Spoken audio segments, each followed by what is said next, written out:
Hello, I am Debra Cronmiller. I am the Executive Director of the League of Women Voters of Wisconsin. Let me begin by welcoming everyone to the 9th and final webinar in our series on the 2004 report card for Wisconsin's infrastructure.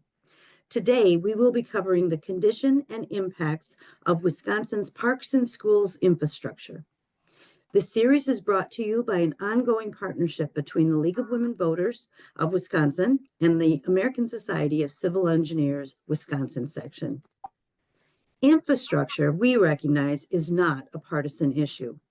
We all use the same bridges, parks, broadband, water systems, and more that civil engineers work to protect for the safety, welfare, and enjoyment of all.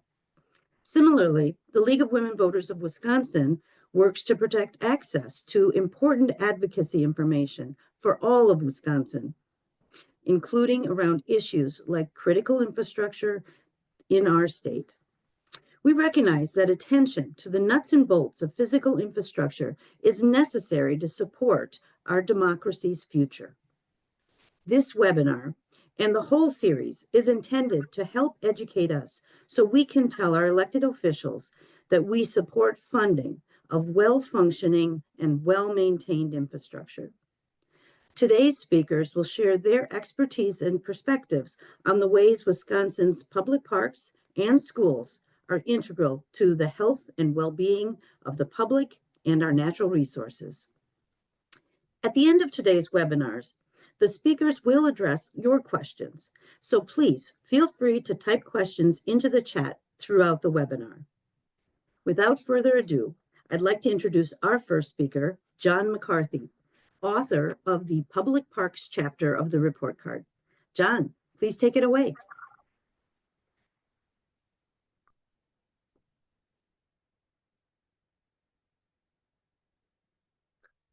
Good morning. Good morning.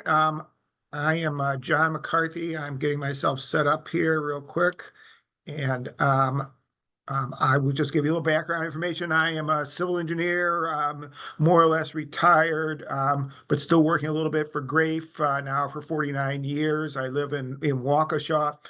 During my career, I worked with the Wisconsin DNR and Milwaukee County Parks on a number of projects over the years, from Milwaukee County Parks, including the Calatrava addition to the Art Museum, the Milwaukee County Zoo, Pulaski Park, KK River re-meandering, and many projects where I interface with the DNR.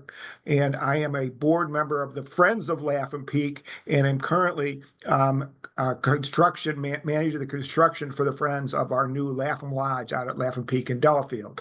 So our objective today is to go through the ASCE report card for public parks. This is the first time that public parks are being looked at in this ASCE report card. So we had to collect a lot of new information, take things, look at things the first time, and it was a very revealing and interesting investigation. I was a primary author, and then also following my presentation today will be Steve Schmelzer from Wisconsin DNR, Director of Parks, who will provide more detailed insight on the state park system and infrastructure. The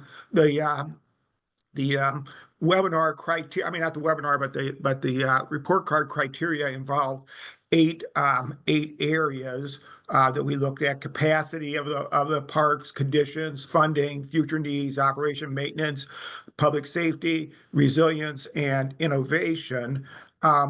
And so a grade was basically a weighted average was made for each of those, which then resulted in a D for public parks, which was the lowest of any of the categories that were evaluated by the report card this year. So overview is Wisconsin state and county parks have a backlog of infrastructure needs that are basically due to a lack of funding. New sources of revenue are needed to address this backlog. The backlog's not going to go away by itself. This could include state changes to the state budget allocations and the current limits on local tax levies, increased fees, and new public-private partnerships that might drive improvements in the various park systems. Wisconsin State Park are almost entirely funded by user fees, permits, licenses, and concessions. From a usage standpoint, park usage is ranked 17th in the nation of the 50 states, averaging over 3 visits per resident per year. But the state only spends an average of $1.09 per visit, which is the lowest in the nation for investment per park user. Milwaukee County Parks was established 115 years ago, and there are 158 parks throughout Milwaukee County and 11 parkways. The Sewer PAC, Southeastern Wisconsin Regional Planning Commission identified a need of $417 million over 25 years for infrastructure repairs of various components of the Milwaukee County Park system, and that's not including the domes, which have their own price tag of anywhere from 20 to 95 million, depending on what measures are taken. National parks have a place in Wisconsin also, and the National Park Service manages several or many properties in Wisconsin, including the Apostle Islands National Lake Shore, and has recently added the Scenic Ice Age Trail and the North Country Trail to its coverage, and it has several national forests that it manages too, including the Chequamegon National Forest.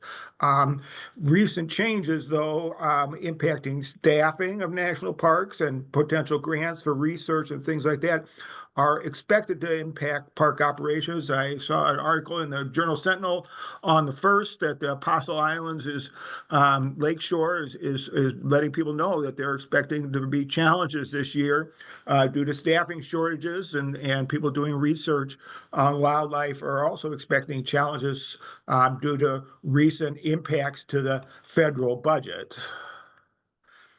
Capacity-wise, state and local parks are more popular than ever, driven by an increased demand during the COVID pandemic. State parks attendance increased 27% during that pandemic period between 2019 and 2021, and annual sticker sales, which are one of the main funding sources for the park, also increased significantly, 52%. The attendance has remained at these levels since 2021. Now, comparatively then, investments in outdoor recreation, hunting licenses, and fishing licenses also grew during this period, and the licenses have tapered off a little bit since that time, but are still above what would have been the trend line if there wouldn't have been the pandemic impacts. Operation and maintenance of park infrastructure is complicating. The age of the facilities is complicating the operation and maintenance of systems. Significant infrastructure and buildings constructed in the 1930s are aging out now. Things do get old. Infrastructure does get old. It needs to be replaced. And decreased staff availability, increased visitations, puts a strain on being able to do these activities, and impacts of delayed maintenance, particularly in Milwaukee County, have started to show up with facilities such as the cultural facilities, as the Milwaukee Public Museum, no longer being maintainable, basically having to be replaced, for example. Funding for county parks has decreased over time. Now, Steve's going to talk more about the state park system. So Milwaukee County relies on the general tax levy to fund parks, but has many, many more pressing needs where it has to devote its limited money available, even with their new sales tax. Options for rehabilitating or replacing the Mitchell Park domes are an example that they come with a very high price tag, as noted before, and then the replacement of the Milwaukee Public Museum is fortunately being largely funded, or at least 50% funded by private donations, but that's a $200 million project.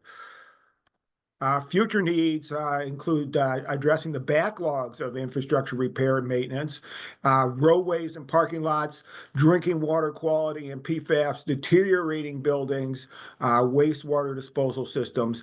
There are good stories, there's good news, there's bad news. In general, other county parks, Waukesha County Park, Washington County Parks, Dane County, have addressed have planned for their future needs. They have a better funding base and are able to keep up with things better than Milwaukee County has been able to. But in a rating from the Wisconsin Policy Forum of roadways and parking lots and other facilities in Milwaukee County, the picture is not good, with 85% of roadways and parking lots in Milwaukee County in need, Milwaukee County parks in need of significant repairs.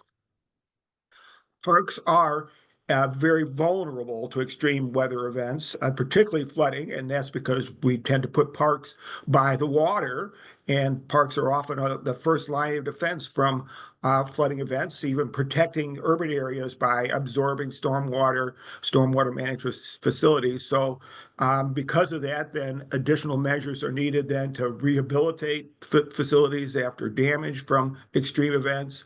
DNR has budgeted some money for that for special events like that, as has Milwaukee County Parks, but it's hard to keep up as the changes as problems tend to arise. Sustainability initiatives at state and local levels have focused on climate change impacts, and green infrastructure measures are being included, but they have generally got a significant capital cost and also require maintenance along the way. And the two things put together mean that they need more funding.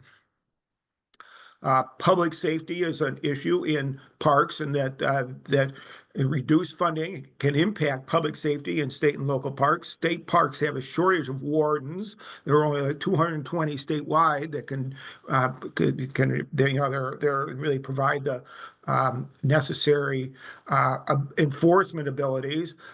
If the bad guys see that there's nobody around, they're more inclined to do bad stuff. So things like the automatic monitoring, cameras have resulted in some cost savings and improved security. Milwaukee County Parks is especially, I think, vulnerable to vandalism and other crimes just because of the urban setting, and requires additional funding to make sure that the parks remain safe for everyone to use. Innovation-wise, I think I noted the vehicle sticker and license readers are a relatively new innovation in the park systems that have allowed for parks to deal with reductions in staffing. They no longer have to have people at entry gates all the time. Online registration systems for camping licenses and facility reservations also have streamlined operations and made it easier for people to get the reservations that they need for facilities and the licenses. And also the green infrastructure, green roofs, and other infrastructure, including solar power systems, are providing more efficiency and protection from climate change impacts for parks than they used to provide anyway. One of the bright spots I would note is that state and local parks are benefiting significantly from growing support by friends groups and other volunteer organizations. From a state standpoint, the Friends of Wisconsin State Parks is an overview of an overarching organization that manages 88 state friends parks groups. Those groups provide labor and funding for important park projects, trail rehabilitation, buildings, things like the tower up in Door County, Lapham Peaks, Lapham Lodge, all made possible by Friends Group. There are so many Friends Group initiatives out there right now that are going on, like Lake Shore State Park is looking at a significant improvement pushed by their Friends Group. Milwaukee County also has Friends Groups for the county parks, for the domes, for Villa Terrace, and other facilities that are helping to keep those facilities above water, basically, at this point. They provide funding and volunteer labor for operation and maintenance. Finally, raising the grade. Basically, the bottom line is it comes down to additional funding is needed at all levels to address park infrastructure needs. Options are many, but return state parks to pre-2015 fundings levels would be a good start. That would be adding in funding from general purpose revenue, which is something that Wisconsin doesn't really do except to a very limited extent at the moment. Increased user license and permit fees. I see that Governor Evers has included that in his proposed upcoming proposed budget. We'll see how that goes. Find new sources of revenue, such as public-private partnerships. Milwaukee Milwaukee County is looking at that for a variety of their facilities, such as the Villa Terrace, and then looking at ways to have partnerships with like MMSD because of the shared concerns about flood protection. I think that the Pulaski Park KK River re-meandering was a good example of that. So in conclusion, if you want to know more, and there's a lot to learn, Wisconsin Policy Forum has done a tremendous amount of extensive research on these topics and advocacy of what needs to be done to deal with this issue. They have reports for Wisconsin State Parks, This Land is Our Land. They have extensive reports on Milwaukee County. Natural Partners is the most recent one in February of 2024. I suggest that you look at those if you want to learn more on this topic. So with that, I'm going to turn the program back to Debra and to Steve. Thank you so much, John. And we would like to turn it over to Steve Schmelzer now. Steve is the Director of Wisconsin State Parks with the Wisconsin Department of Natural Resources. Steve.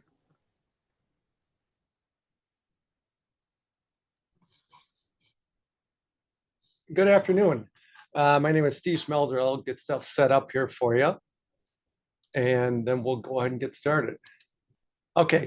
Again, Steve Schmelzer. I'm Director for Wisconsin State Parks.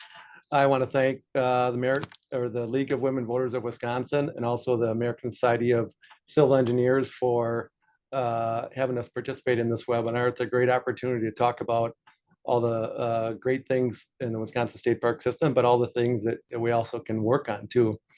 I've had the distinct honor, this is my 4th year as the director, and I've been with the Wisconsin State Park system for 33 years.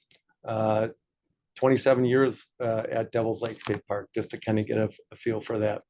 So today, just going to break down this presentation.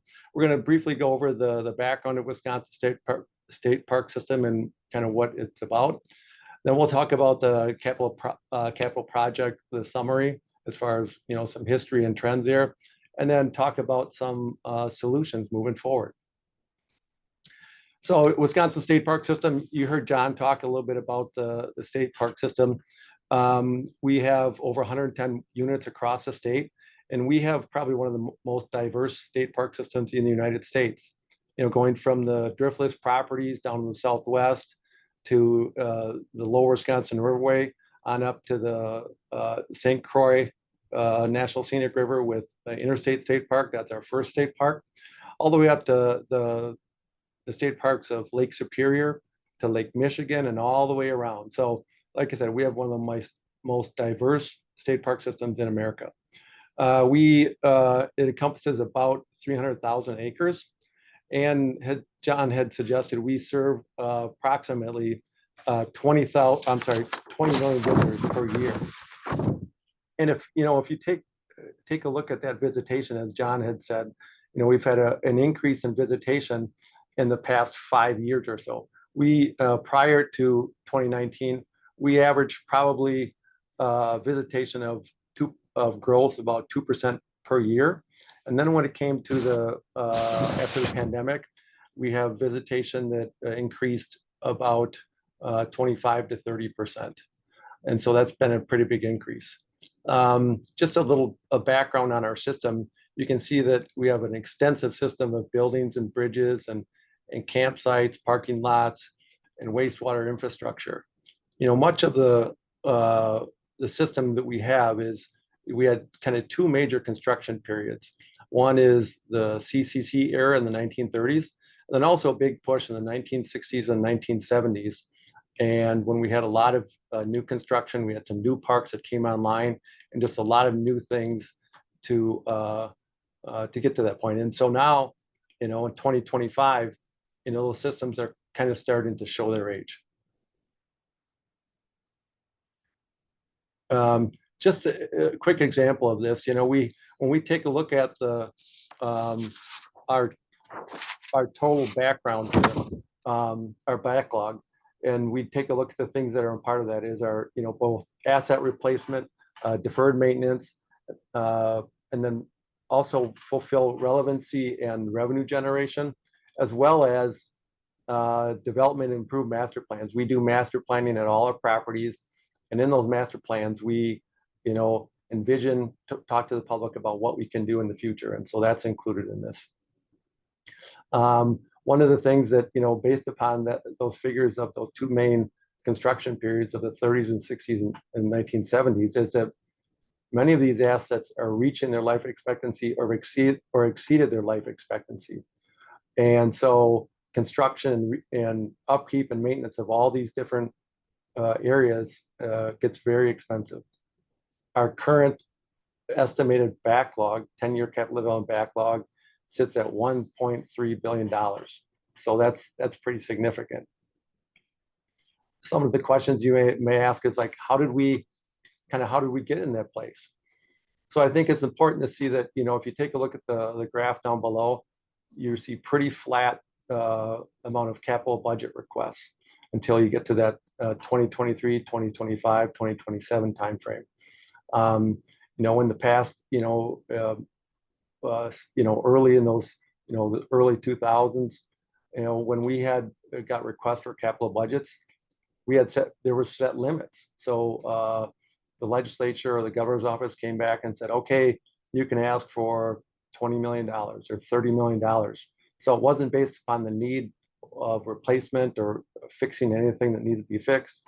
And so you see that a very flat, ask and also opportunities to get those projects. And that resulted in, not keeping up with inflation. And, you can see also the percentage of the that the state parks have as far as in the Department of Natural Resources. About 82% of the total request by the department is from state parks. And this slide will just show a little bit about some of the funding specific to that. We compete with all the other state agencies across Wisconsin, as well as at the federal level. We have both federal and state funding that comes through for some projects. One of the big funding mechanisms for us is stewardship. Stewardship has been a very popular endeavor for both land acquisition, but also for project development and maintenance. You can see by the graph here that the funding has declined over the past 10 years. There's a jump that we got this past biennium through the governor. His veto power was able to add some additional monies into there, but the long-term prognosis of the fund is up for reauthorization, this biennium. And so that's going to be an important part of seeking additional funds to address some of this backlog and maintenance and capital development projects. Actually, I'm going to back up just a second here. The one thing that you'll see in this is as far as the asked amount, this past 25, 27, the total ask that we're going to be asking for is over $500 million for the whole department. And the lion's share of that will be from the Wisconsin State Park System.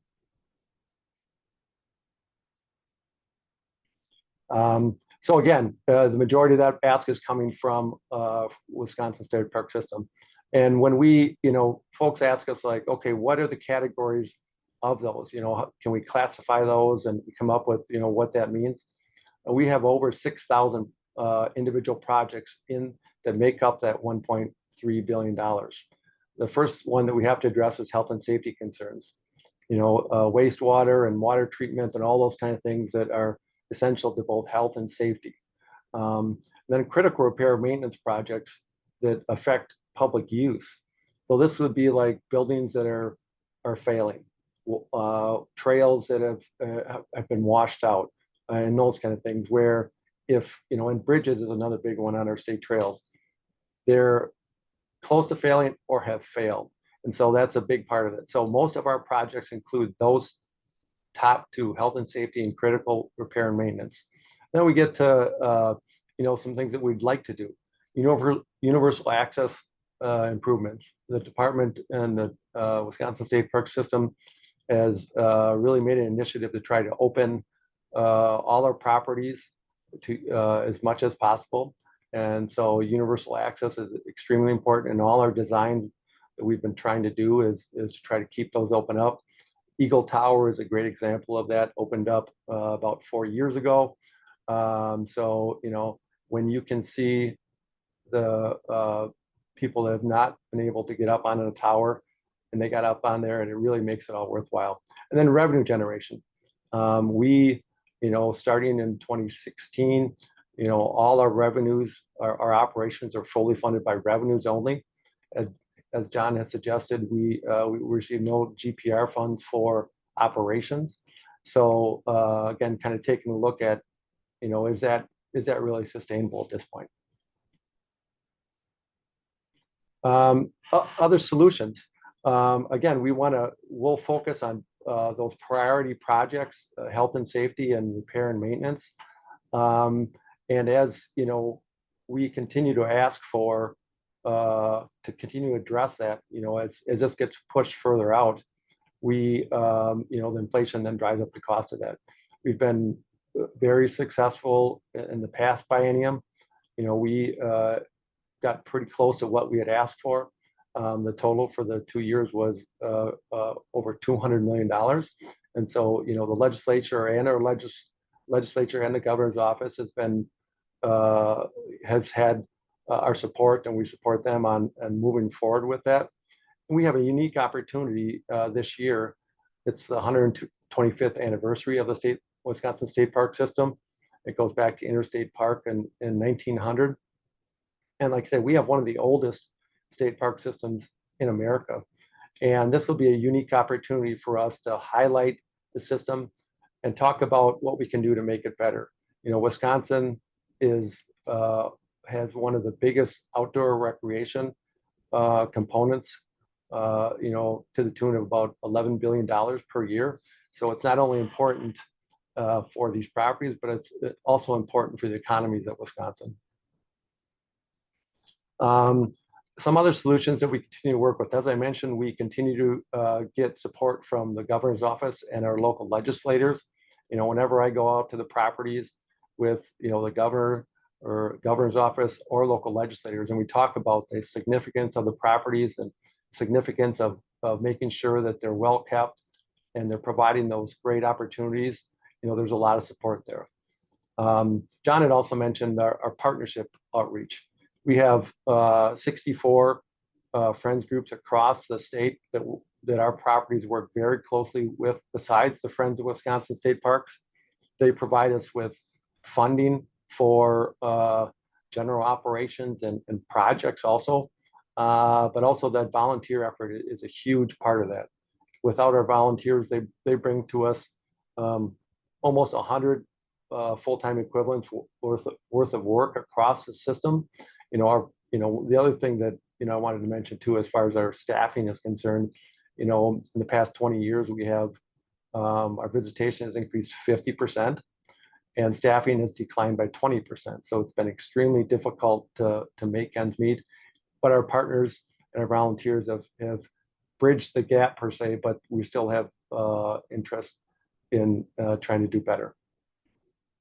Again, this webinar is a great opportunity to bring public awareness to the initiatives and impacts of this capital development backlog that we have.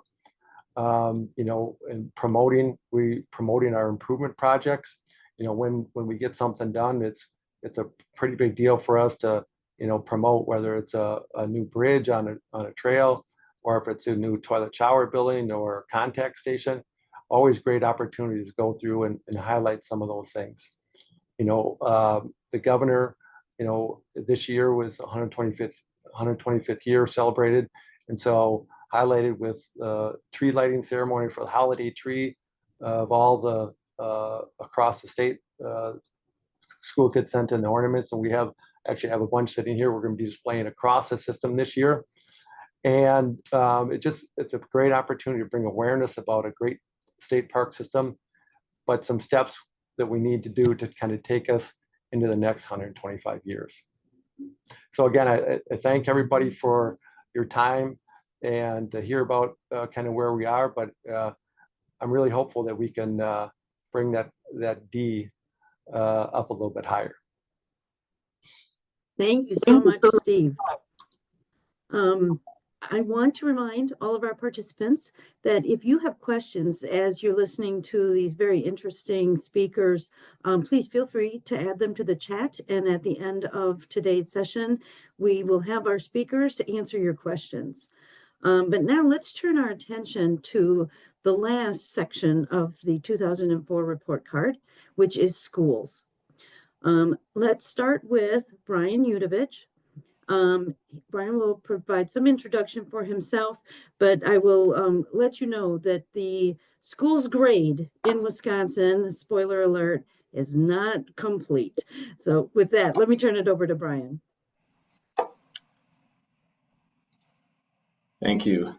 Give me a second here. I'm going to load my presentation. Okay, it's great to be here with you today.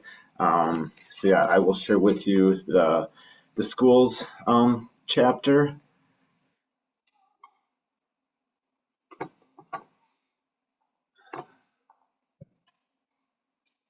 Okay, so this in 2020, we did not have a schools chapter. This is a new chapter. We'll get into why we came up with a grade of I or incomplete. I did look at on the national level, there is a national report card for schools, and that grade is D+. Having been involved with the report card before, I know that writing these chapters is not a one-man job. So I enlisted the help of Crystal Strait. She was co-authors with me of this chapter. Crystal is a highway project engineer with HNTB.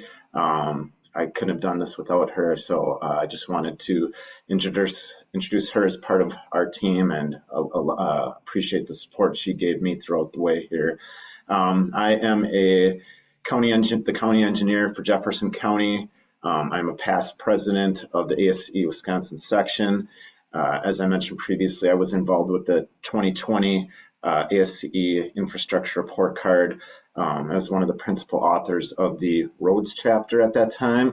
Since I am a transportation engineer, I'm well-versed in roads and bridges. And I was actually asked by the Wisconsin section if I would consider being involved with a different chapter this time. And they threw out some options, I think one of which was the parks chapter. I've known John McCarthy for quite some time, as we're both outdoor enthusiasts.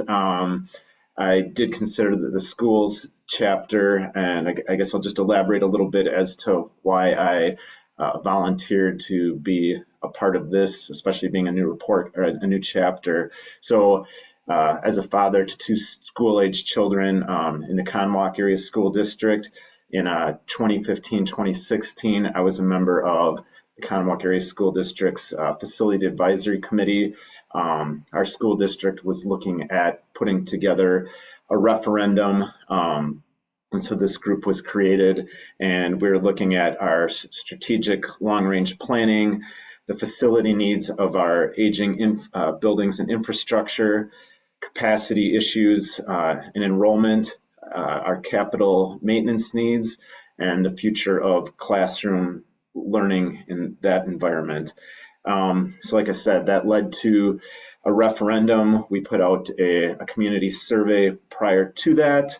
And we found from that survey that the community supported academic projects, but not so much those that involve like athletics or the arts. As part of that survey, there was a $55 million referendum that was passed and involved replacing one elementary school, renovating and expanding an additional elementary school, and renovations and expansion at the high school.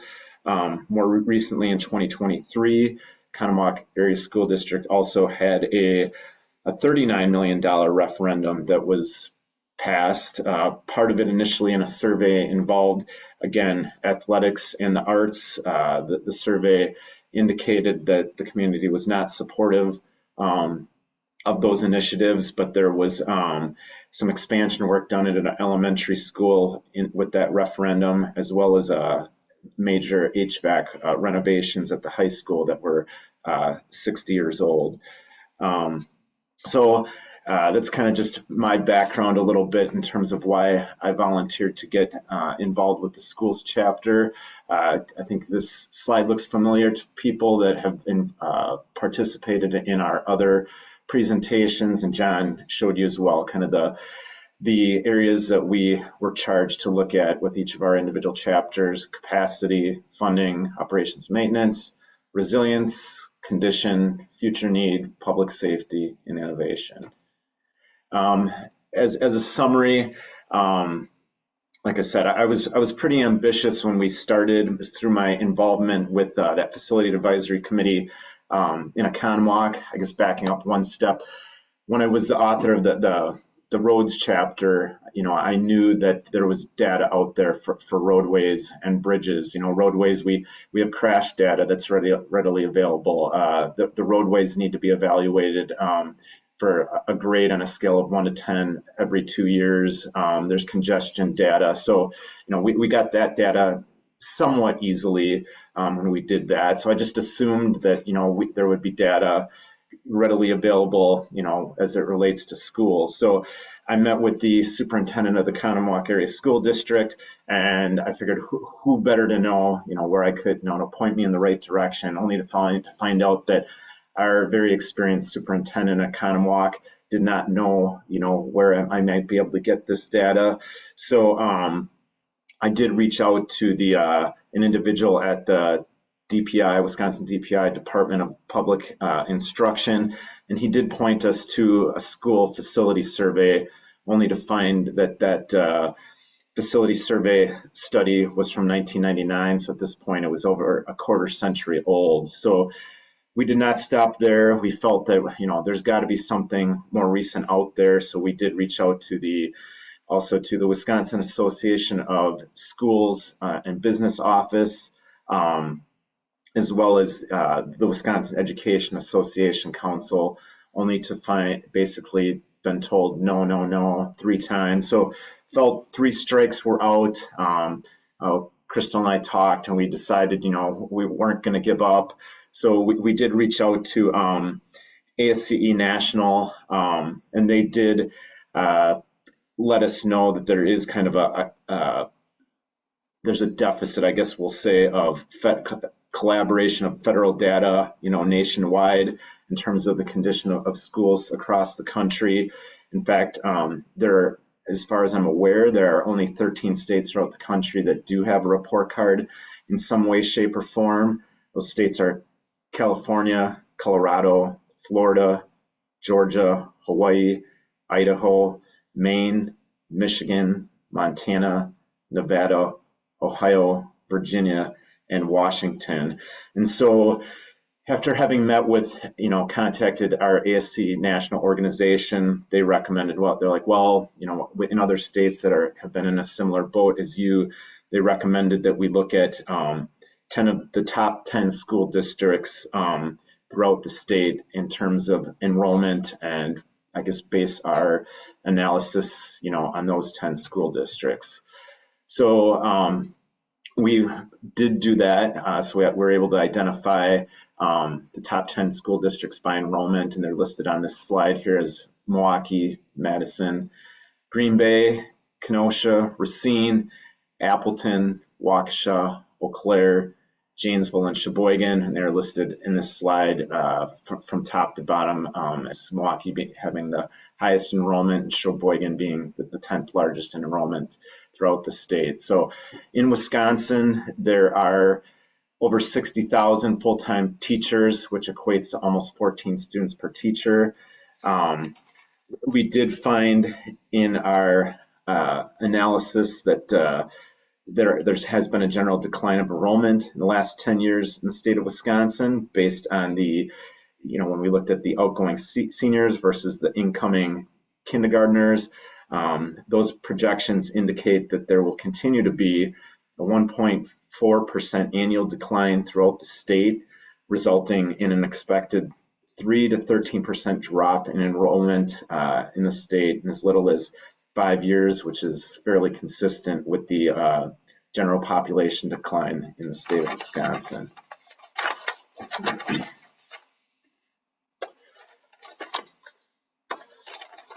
Funding and future need. So in Wisconsin, there are almost 830,000 students, which result in approximately $13,000 in expenditures per student.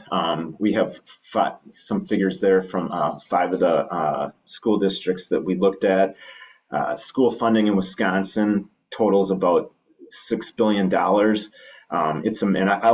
Tom is actually going, Tom McCarthy, who is the Deputy Superintendent for the state, he's going to probably elaborate more on the funding nature of this presentation. But our understanding is, the funding in Wisconsin is a mix of about 48% of funding from the state, 7% from federal, about 41% from school district tax, and 5% from local revenue. But there's still a significant shortfall of about $4.5 billion.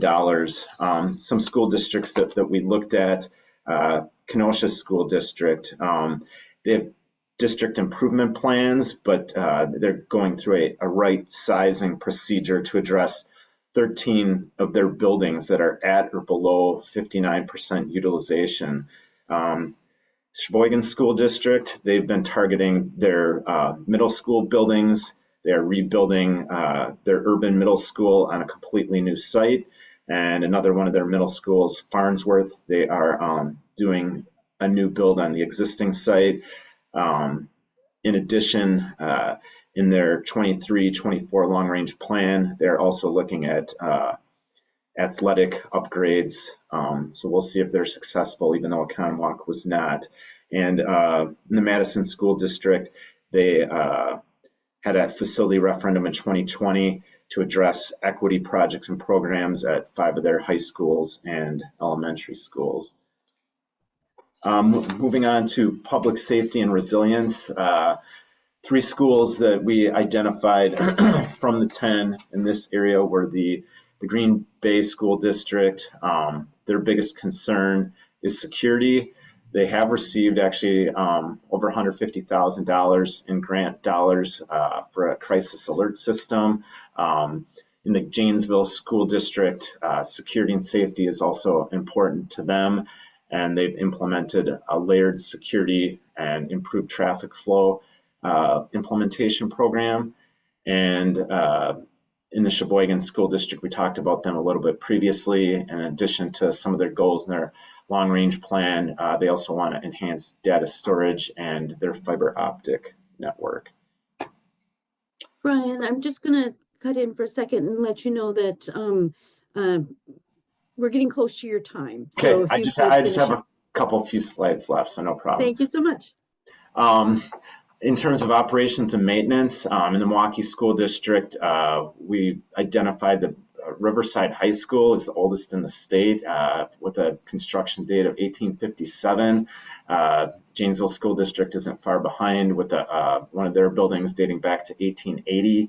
And in the Waukesha School District in 2021, they did an elementary school evaluation in which 2.5% of their operating budget was utilized for structural, mechanical, and maintenance issues. Throughout the state, there's over 2,200 facilities. A lot of them contain lead and asbestos, and a good portion of those facilities, they're facing mechanical, electrical, and plumbing issues that are nearing the end of their useful life, as well as HVAC systems that are competing with single pane windows and things of that nature and are in need of repair. So leads me to the last slide here. And one thing I'll mention, I happened to be looking this morning, there was an article in the Journal Sentinel this morning, and the article identified 100 upcoming referendums throughout the state, anywhere from $2 million to $200 million. The 3 that I looked at on the high side were Kenosha, Oshkosh, and Racine. Kenosha had a referendum ask of $100 million, and I believe that was already voted down, and I believe Oshkosh and Racine have upcoming referendums of close to $200 million. So it will be interesting to see. I just can't imagine that, sizes of that asks, will be approved, but we shall see. But anyway, our recommendations to raise the grade to wrap things up. Like we said, in Wisconsin, we see declining enrollments, but we still, there's a need to update the existing infrastructure or build new if the numbers support that. There are funding gaps that do not allow school districts to keep up with operations and maintenance costs, much less improve safety or extracurricular activities, as I mentioned, athletics and the arts. So we recommend that the importance of school districts submitting their financial reports to the Wisconsin Department of Public Instruction so as not to jeopardize state funding, and the importance to update that facility study that was last conducted 25 years ago. And with that, that is our schools chapter.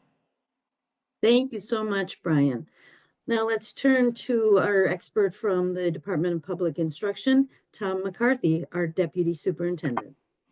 Hello, everybody. I'm going to load my PowerPoint real quickly here. Just make sure it's up here. Let's try this one and see if it works. How are we doing? Y'all see me? Perfect. Excellent. Let's get cooking. I'm going to try to go fast. I already talk fast anyways. Please fill up the chat with questions and we'll get around to them. So Brian set me up pretty nicely. There are a few things that he mentioned that I want to speak directly to. I want to start with a demographic question. Brian talked about declining enrollment. Declining enrollment is a severe problem in the state of Wisconsin. We've got 421 school districts, and roughly 75% of our students are in 30% of those districts. What this map shows you is what that spread actually looks like in practice. The darker a district gets in terms of purple color, the fewer students they have. The brighter green they get, the more students they have. So the reason that we're tipping into this way is that roughly 2/3 of our districts that are mainly rural districts are experiencing significant declines in population, whereas our urban centers and our suburban centers are experiencing an almost commensurate rapid growth. If you happen to be a Dane County resident or a resident of the Eau Claire area or a resident of the Milwaukee area, you are living in this phenomenon. It's so baked into our existence that when I do these presentations in large group of people, I ask them a question like, did you come from an urban area? You look at the hands that get raised. 3/4 of the people in the audience will be affected by one of these school districts that has increasing enrollment. Fewer and fewer of our kids are in those small rural schools, but they make up the majority of school districts, right? So if you flip that number on its head, 70% of districts have less than 1/4 of our kids. The average school district size in Wisconsin is 1,000 students. It is not the normal experience. On top of that, our districts are also experiencing a fairly rapid growth in poverty. This map starts during the Great Recession and it takes us to today. Again, the darker purple is a growth in poverty. And if you look at these two maps and you sort of internalize the movement and burn it into your brain, what you see is that in our rural districts, you have fewer students and they are more likely to be experiencing poverty. Here is the side-by-side of those two frozen in 2023-24. You can almost see a giant 7 that kind of carves across the state that represents the large band of our disconnected school districts. And I say that because when I have more time, I like to show you that the roads in the state of Wisconsin actually play a role in shaping. So do our UW systems. There are some ways in which this enrollment and the movement of people and humans relate to other things that you care about, like infrastructure. Why am I telling you this demographic? Because we know that poverty impacts achievement. This is our school and district report cards plotted against poverty. What it tells you is that if you give me the percent of poverty in a school district you're in, I am going to be able to predict where you sit in the school and district report card rating fairly well, to a frightening point. And that is on top of the fact that school and district report cards are actually attempting to control for poverty. So that's a scary factor, and that's why demographics matter. But why I'm really here is to explain to you a little bit about the stuff that Brian gave you in terms of school finance. How do we get to those conclusions? And we get there in a story that starts in 1993, because in 1993, as school districts were trying to put this thing that was a novel idea called the internet on this other novel thing called a personal computer into schools, the range of spending was going all over the place in the state. And we had a reimbursement formula for school aid. And what policymakers said at that time is, whoa, whoa, whoa, let's settle down. Let's try to equalize things. We're going to put into place this one-term thing called a revenue limit. And then we're going to guarantee 2/3 of the expenses in school based on a state reimbursement model. And in order to balance the whole system, we're going to give you something that is called an inflationary increase. That is the three legs of the stool that previously constituted the state funding formula. Now, what is left in the state funding formula is revenue limits, controls on how much you can spend. So as you looked at those numbers that Brian gave you in terms of total revenue, the reason they differ is not a policy reason. And it does not reflect all the demographic change I just gave you. The reason is what they spent in the 1993-94 school year. But you're here to learn about school funding formula. So what I want to tell you is that it's a lot easier than you think it is. The school funding formula really boils down to simple high school or even probably grade level algebra. And it's A minus B equals C. A is how much the state lets you spend. That's your revenue limit. B is how much the state gives you. That's your equalization aid. And C is your property taxes. As A and B change, C change. Because our funding formula is not predicated on the idea that we should equalize opportunity in kids. It's predicated on the idea that there should be an equalized value of property behind each kid in the state of Wisconsin. Because our funding formula is predominantly driven by property taxes.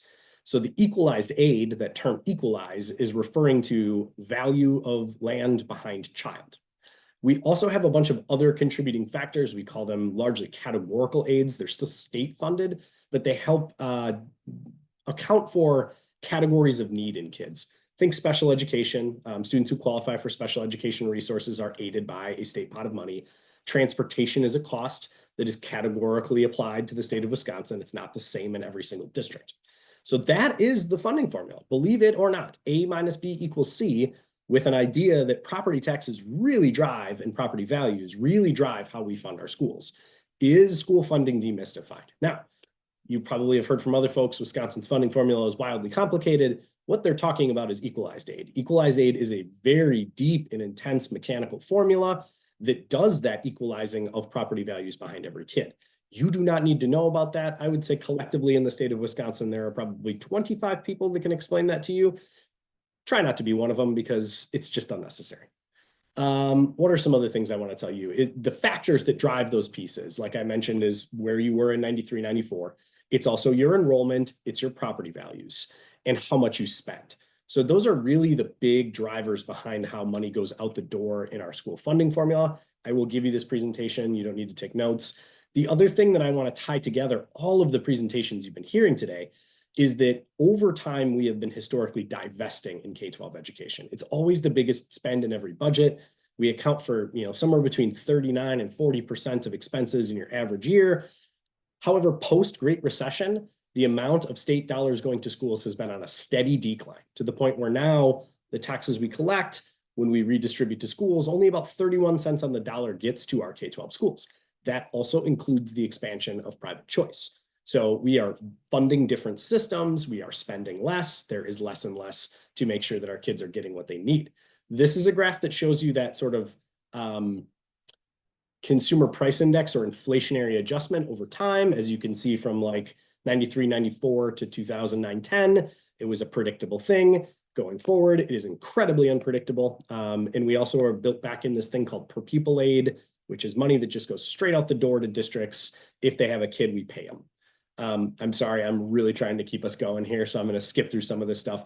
Another really complicating factor in this, that categorical aid around special education, that has declined tremendously since its inception to offset the cost of implementing IDEA, or the Individuals with Disabilities in Education Act, which guarantees equal access for students experiencing a disability.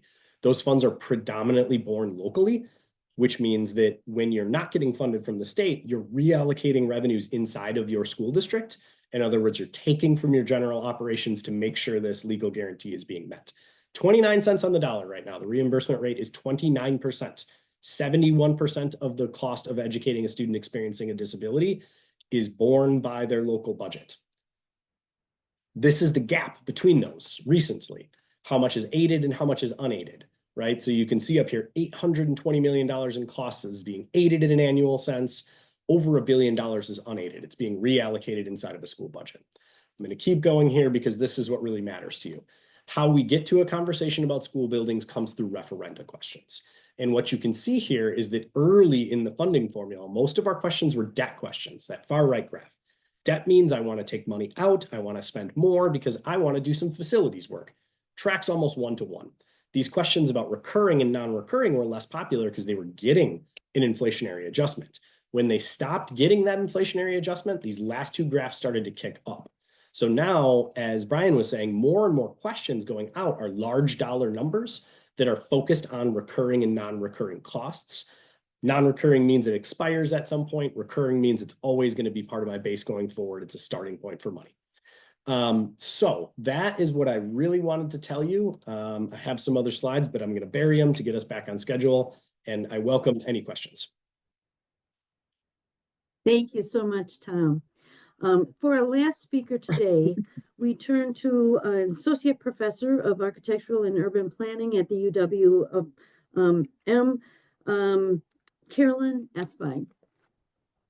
All right, thank you. I do recognize the time, so I will move a little quicker as well. Thanks, Tom, for moving us ahead. So I'm an associate professor at UW-Milwaukee, and I'm also owner of a consulting firm, and I've spent the majority of my career doing a lot of placemaking. So you're going to see that I have done everything from town centers, but a lot of my work has included different parks of different scales. You heard a lot about natural parks today, but I'm going to shift you a little bit to urban parks. And I have the privilege of combining what we're hearing about today. So talking about both park systems and the schools. So we're going to talk about green and healthy schools. So if we take a look at this, why Milwaukee? That's going to be my focus today. It's the largest school district in Wisconsin. We have hundreds of thousands of students and over 900 schools that we have looked at. As you also just heard from Tom, besides being the largest school district, it is a highly percentage of economically disadvantaged families, which means students as well. And so we have special needs, and we are looking at over 500 acres of impervious surfaces in the Milwaukee region. So if we look back to how schools were traditionally designed, they were engineered for easy maintenance, which means they are predominantly covered in asphalt. So moving that water away as quickly as possible, as we know that really isn't the best decision. So I always tell my students, what are we doing today that we might be correcting in 30 years? And this is one of those things that we are now correcting. So I've been part of a process. It's called Green and Healthy Schools. We do a conversion over a 3-year process. The lead consultant on this is a nonprofit called Reflow. To date, we have designed 41 schools, 31 are completed, and I'm going to show you some of those pictures of that process. So it doesn't happen without partners. I will say that MPS is our client here. MMSD is a major funder, but it includes different planners, designers, landscape architects. We do a lot of work with the community, and the funding comes from different grants and fundraising. This isn't a direct from the budget of MPS. So the first year, we do a lot of conceptual design. Through my role here at UWM, I have students that do the design. We work with the students themselves. We do these, what we call a charrette, a design workshop. We meet monthly with the green teams, with the teachers and the community, and we close it up with a big open house. You can see the image here on the bottom right, where students come back and see, did we listen to them? As well as the community members, did we get it right? And it helps. So we do a lot of conceptual stormwater management focus, but it's also about the placemaking, as I imagined. You can imagine in your park, where do you want to hang out? Different activities, a quiet area, an active area. So we include all of those as removing asphalt in the process. Here's some other visualizations. We do a lot of this to help them in their fundraising, showing what's possible. Is it built exactly like this? No, but it's actually quite close. And here's a before and after. And this is Mitchell on the Milwaukee south side. So this will be in construction. So you can see the big transformation. Year 2 is technical design. They will work with some local engineers, landscape firm to go through the permitting, and a big push is also the fundraising. As I mentioned, you're going to see a lot of different groups here on this slide. They are part of the group that are providing the funding. So they work with MPS Foundation, as well as Reflow assists them in finding the dollars. Each school commits to raising $10,000. Many of them raise more than that, but that's a start. And I will say that each school averages about $1 million in terms of the improvements. So year 3, everybody gets excited to see all the big equipment come onto their schoolyard. This only happens during the summer months. So it's a very tight construction time period. To date, we have removed nearly 20 acres of asphalt at the schools throughout the Milwaukee area. So I'm going to show you some images, hopefully gets you excited about this opportunity. Here's a before. This is the Fratney School. It looks fun. There's a lot of activities for students to engage with. You'll see basketball, hard surfaces, a tot lot. This is the after. This is what it looks like today. So we are transforming education. We are transforming how students play. When we are transforming how the community is using these schoolyards as a community park. So that's how I'm connecting sort of this park discussion with our local schoolyards while we are collecting a lot of stormwater. Here is Longfellow. This is K3 through 8th grade. So we're also thinking about how do we design for different aged students. Their focus was to have a greenhouse. So they wanted to put some of their dollars into that bucket, as well as an outdoor classroom. Everyone has an outdoor classroom. And in this location, because of how small their schoolyard is, it's a turf soccer field. And some of those, we don't always do that, but it does provide another opportunity for collecting stormwater. In this one, we're collecting from the neighborhood streets as well. It's an educational opportunity for them to understand how plants grow. So year one, they're kind of wondering where are all the plants. By year 3, the bioswale is filled. We have new habitat, we have butterflies. So it's a really great experience for the students to watch that sort of blossom on their schoolyard. This is Bayview Montessori, just south of downtown, Third Ward area in the Milwaukee area. So you can see almost entirely an asphalt schoolyard. This is their after. We have a combined outdoor seating area classroom that they use also for plays and other instructional activities. Another classroom is located right next to a bioswale. I'll show you in another photo. They did decide to keep a little bit more asphalt in this location for some of their school-wide activities. And you'll see on the bottom of the photo, keeping some of the asphalt for their active motorsports, which would be basketball. And it's really a fun way to think about how students interact with the playground. It's also really important from a school perspective.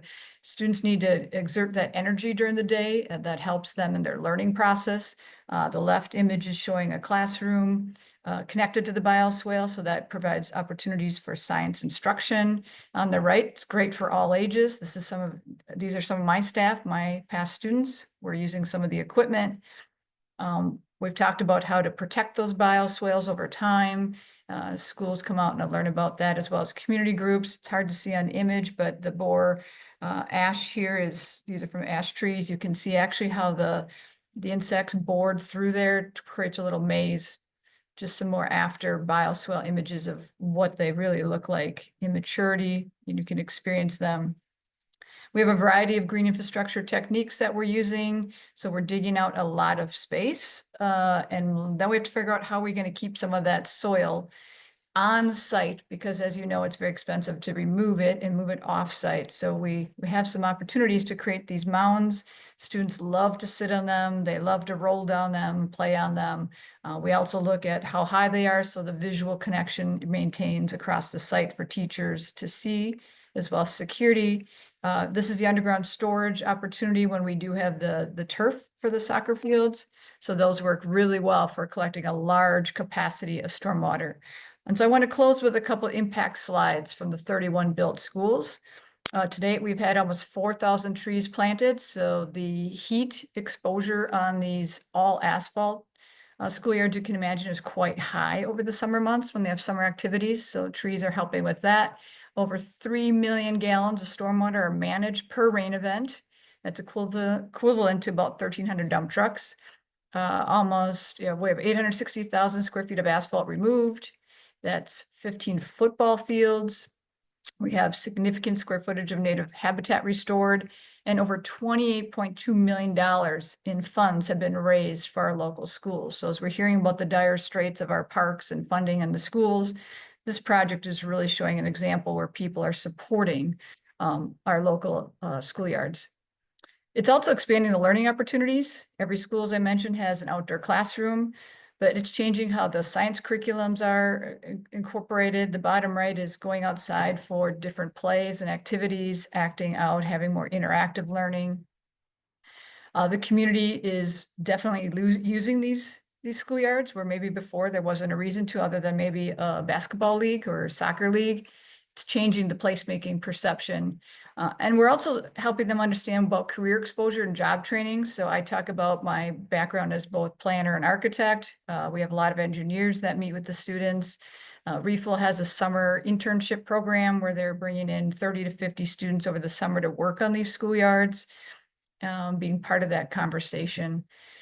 And really, the other impact is 35,000 students and community members are directly impacted. And so we're transforming how people look at the schoolyards. We're transforming how they think about nature. And right now they are working with Medical College of Wisconsin to do a little bit more research on the health benefits that the schoolyards are bringing. We are already hearing from teachers, the behavior is improving, attendance is improving, and we are hearing that learning is improving. So Medical College is actually looking at how much more students are moving on a daily basis. And so I will close it with saying, I hope this helps raise the grade overall for the local schools. And we have 5 more coming in 2025. So all those numbers I just shared will continue to increase. So check out the Reflow website if you want to learn more about the green schools. Thank you.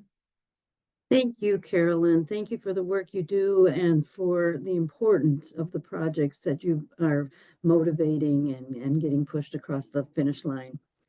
With that, let's move to questions and answers from the chat. I'm going to turn it over to Anastasia. She can bring forward your questions, and please feel free to continue to add questions to the chat if you have a curiosity. Okay, thank you so much. I am just going to pin all of our speakers so that we can see them all while we're asking them questions. Perfect. I will start out with a fun parks question. This might be for Steve specifically. Will state parks be looking for volunteers for the preparation for the 125th anniversary celebrations? Yes, absolutely, we will be. If there's folks that are interested in for those celebrations or volunteering, they can contact their local state park and tell them that you're interested in helping out with some of the events that might be happening this year, and I'm sure they'd be more than happy to have you. So just contact your local state park. Perfect. Thank you so much. Now for a less fun parks question, dealing with the budget request for 2025-2027. So Steve, you talked about the backlog of projects. How much of the 2025 to 2027 budget request, how much of the backlog would your request or the department's request be taking care of? Well, with the backlog being at 1.3 billion, 500 million would be, probably, 40-ish% of the backlog. So, yeah, so that would be the total. Perfect. Thank you. Let's see. John, you had talked about public-private partnerships for Wisconsin's parks and that being a good way to bring revenue into those parks. Are there a lot of those partnerships that exist already, or is that something that a lot of Wisconsin parks should be looking into and growing? That's a very good question. There are a lot of partnerships out there now in terms of concessions in state park facilities. So people who might be running a rental facility for canoes or kayaks or cross-country skis would get a concession agreement with parks, and that brings in revenue. And then the state gets a percentage of that. Places like a summer stage at Laughlin Peak, that's a concession that brings in money to it. So there's a lot of activity in that regard. One thing to keep in mind is that the state is very cautious about things like naming rights and advertising, commercial advertising, things like that. So that when people have to watch that closely in terms of, concessions can advertise their business, but it's not like you could stick a sign from McDonald's out on the highway. But I think that more partnerships are ahead still with people looking at opportunities to do more things at state parks, and more opportunities are going to be available to the parks to take advantage of that as this goes forward. And I think there's been some legislative rumblings about making some adjustments to make concessions and partnerships easier. Awesome, thank you. We had a few questions about the experience of the parks themselves, what visitors should expect to experience and what they are experiencing. One of our attendees pointed out that she had experienced a pretty wide disparity in the parks in different parts of the state, and is wondering if the friend groups have a part in that difference, or if there's something else that's driving the difference between parks that are more rustic and have fewer infrastructure and amenities, and those that have greater amounts. Yes, I'll try a first answer, but I would like to give it to Steve, as he was the manager at the state's largest park for many years. That staffing is an issue in parks, and so some parks have what staff they need. Some parks are getting more staff, are trying to get more staff. That impacts the park experience for people who come to use them, and I think it also, it's clear that the state has favored the larger use parks in terms of providing the funding that they need to meet the larger demands. Sometimes those demands are very intense on some parks. You get a lot of people in a few parks, and what the state is trying to encourage people to do by having a tiered camping cost is they try to encourage people to go to less used parks to do their camping there by providing a better price break than you would at, say, going out to Devil's Lake. So I think the state recognizes that people do see them differently. There are more people in the southern part of the state and more parks in the north half of the state, and you got to connect the two as best you can. And I think that they recognize that discrepancy and are working towards ways to improve everybody's park experience. Steve, do you have any comments on that? Yeah, just a few comments. I think that, you talk about both the population base as far as, the use of those properties, and, our busiest state properties, Devil's Lake and Peninsula, and then we have the northern and southern Kettle Moraine. And so that a lot of the use gets, to those, those main probably top 10 properties probably see, 70% of the use. And so funding and some of those things are directed at those. But, Wisconsin's system is what we would consider more of a rustic experience. So most of our sites and properties are not very developed, but some of them are extensively developed, depending upon what we have there. And we have some dark sky properties or more kind of wilderness type properties that are very popular, but not as many people go there. So yeah, we've always been trying to focus use in some of those lesser used properties, because there's some great resources both to see and also to do at those properties. So if you take a look at the system across Wisconsin.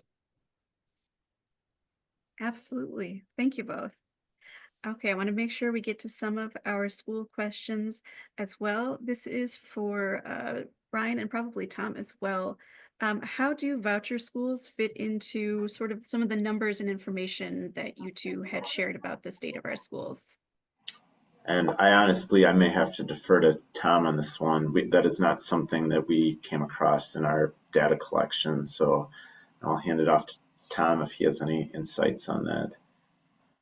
So outside of Milwaukee, voucher payments are run through the school funding formula. So all the revenues are baked into the numbers you see, and then they're subsequently reduced from schools. Milwaukee is paid on a one-for-one basis out of general purpose revenue. So they are not impacting the Milwaukee school district in the same way that other districts in the state are being impacted. There are always, though, inside of all costs, what we call equitable participation for any federal program.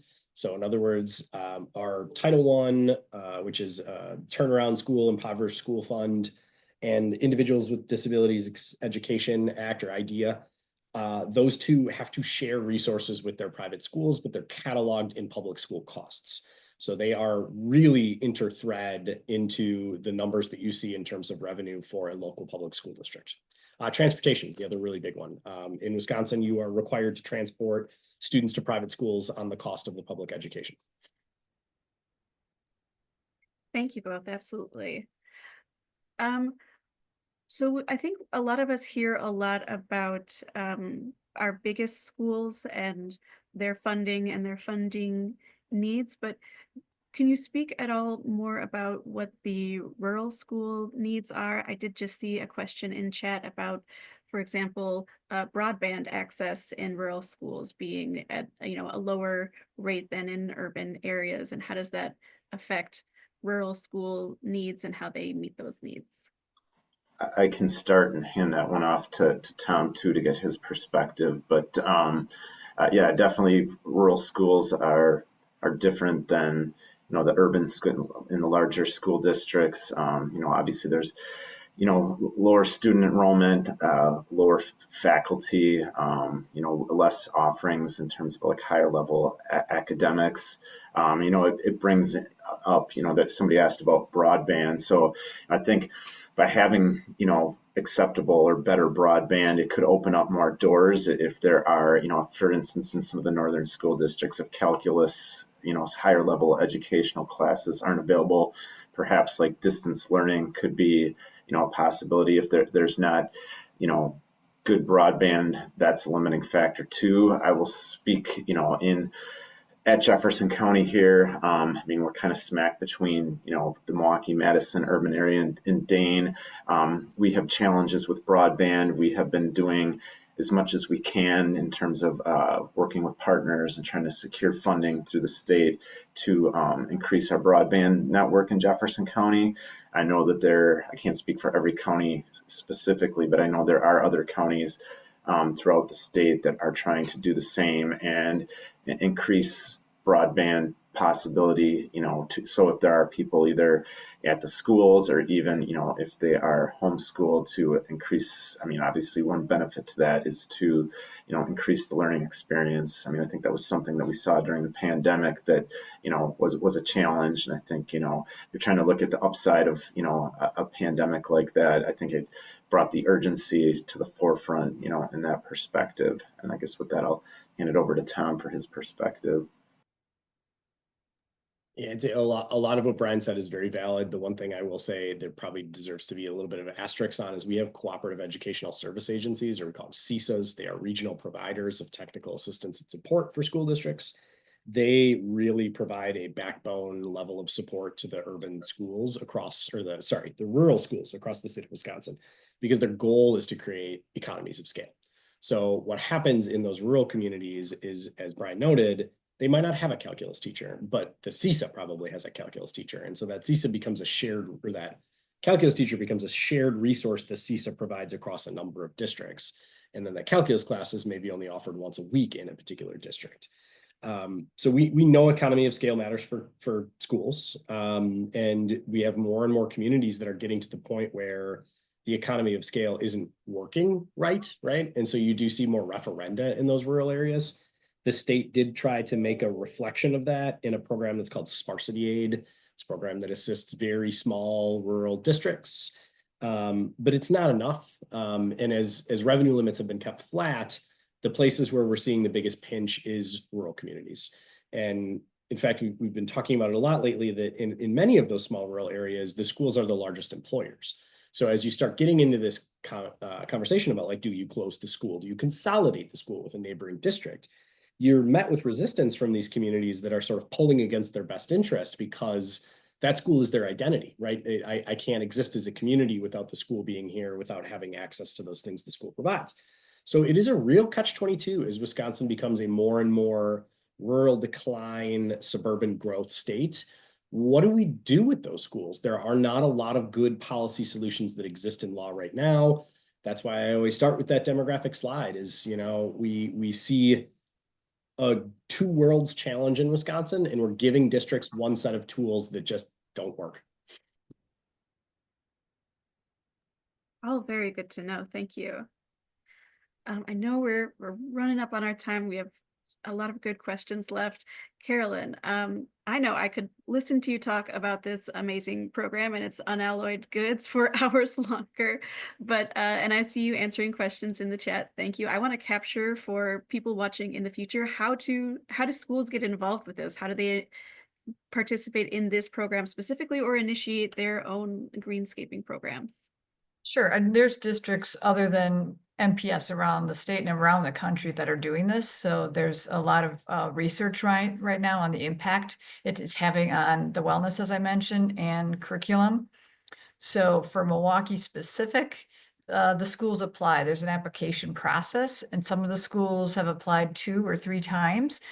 They have to really show the initiative that they're already doing. So a lot of the schools have green teams. They have, great science-based programs where they have students engaged in these activities.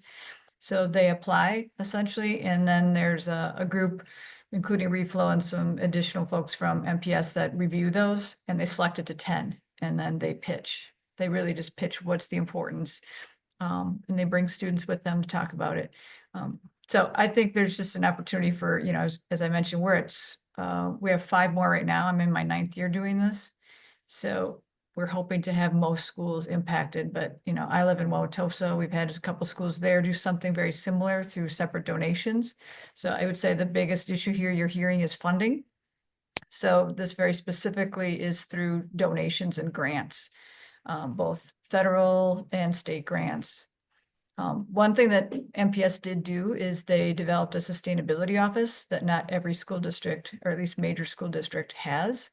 So that was their commitment to maintaining this. So I know John's comment is, it reduces costs and it reduces the impact of water in our region, but there is a learning curve for the custodial groups to how to maintain these play yards, which is a little bit different, right? So there's a commitment by the school district.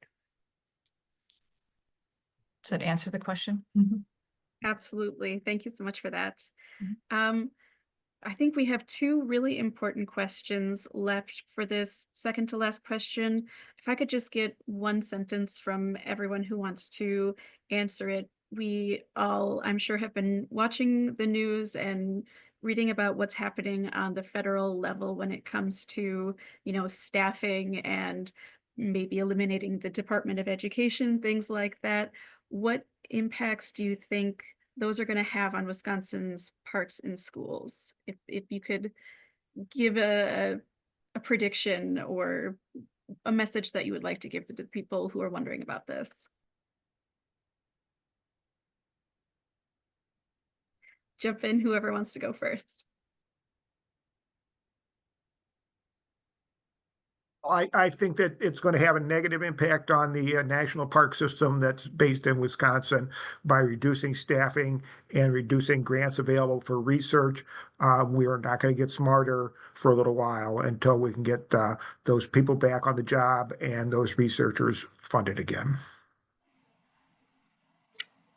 This is Brian. I guess having just been at the Capitol yesterday to speak on behalf of bikes and trails. Obviously that was kind of our ask yesterday, and we got mixed feedback from at least the representatives and senators in our state capitol.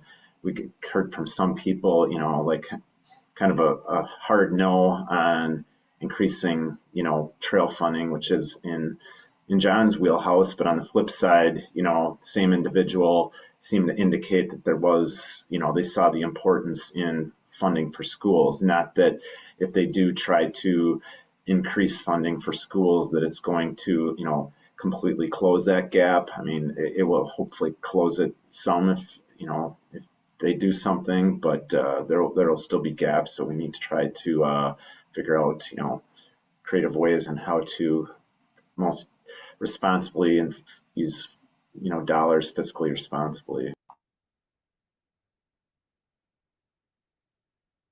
Okay, if no one wants to jump in on that as I'll well. Go ahead, I'll Tom. add you one more. I would say don't be distracted by the attacks on the bureaucracy. The real aspect of what's going on right now is defunding public institutions. You hear a lot about like this over exertion of federal government into states and blah, blah, blah. That's why we're tying things back. Sure, I think everybody has a complaint that there's too much red tape around government and we could be more efficient. But what's at stake for Wisconsin schools is almost $1.3 billion in supports to public education that are tied to programs that make a significant difference in putting teachers in classrooms, feeding kids, and making sure that kids have what they need to succeed. That is very different than reducing bureaucracy, and yet at the same time, they're happening together. So that's my warning sign. Is it's tough. The DC stuff is going to be a hard conversation. Don't get fooled by the bait and switch. We're actually talking about money that helps kids. Thank you all very much for adding more context to those scary headlines. Our last question for each of our speakers, I'd love for you to tell us what you want us, the audience, to take away from this. What do you want us to leave this webinar and go do? And I'm going to start with Carolyn. I'd say don't underestimate the ripple effect. The schoolyards that we're working on have an impact way beyond the school itself. And so I think that's what you're hearing from a lot of the work here. There's a health, a wellness, and a sense of community that's important. Thank you very much. Tom, let's go you next. I'd say I hope that I gave you a little bit of a clearer picture about how schools are actually funded, the mechanics of how we fund our schools. And the PowerPoint I put into Carol's hands, so hopefully she can distribute it as you all see fit. But that's my goal, and anytime I do these interactions, is leaving you all with a little bit more information and a little bit better equipped to advocate for kids. Thank you. Brian, let's have you end out the school section. Yeah, so obviously, we can't, ignore the fact that, there are declining enrollments, but yet, I think each individual school district is trying to do their best, like Kenosha, for example, if there are schools that are underutilized, if they're going to, close some and, consolidate some schools, but at the same time, some of those schools are still going to continue to remain open with aging infrastructure and obviously security and safety issues. So there's still that shortfall. And again, it's like without the comprehensive data, our big ask if we come to do a report card in 4 more years is if we could somehow get an updated study that we could fall back on that would be helpful not only for us from a report card, but to show to the policymakers that there is such a deficit in the funding for schools. Absolutely. Thank you. Steve? Yeah, thank you. I think, having good information and knowledge helps you make informed decisions on both, what you can advocate for, but also understanding that we're making strides to raise that grade up. And I think, we need to do it all together and come up with new funding and new solutions to accomplish that. Absolutely. Thank you, Steve. And John, we'll end with you. So this is our closing statement here, right? Yes, sir. All right. All right. Well, Wisconsin's public parks, state, local, county, are a priceless and diverse asset that we have that enhances the quality of life to all state residents and to visitors to our state and provides significant economic benefits to related businesses and their employees. This value is diminished when the infrastructure that supports is neglected. DNR and park staff, many of who I have worked with over my 50 years in civil engineering, are dedicated, hardworking people who love their jobs and love working with people and love the facilities that they're working on. They are doing the best they can with the cards that they've been dealt, but their hands are tied by current state legislation that limit the amount of money that they can use to keep the parks in good shape. And so what my recommendation to do would be to stay in contact, advocate to your state legislators, tell them what you want out of your state park system, out of your Milwaukee County park system, out of your local park system, and join a friends group. Join a local friend group. There's 88 statewide groups. There are local county groups, and become active in that, and then support at the upper level with the overall state friends group, which is looking for a new executive director right now, if anybody wants to apply for the job, because that's an advocacy tool that will help us hopefully move forward to keep the state parks and the county parks as valuable as they've been up for the last 100+ years. Thank you all for those messages and rallying calls.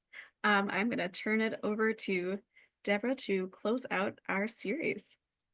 Well, thank you. And thank you to all of our speakers, our experts today for your wisdom. And thank you for participating in today's webinar and all of our previous webinars.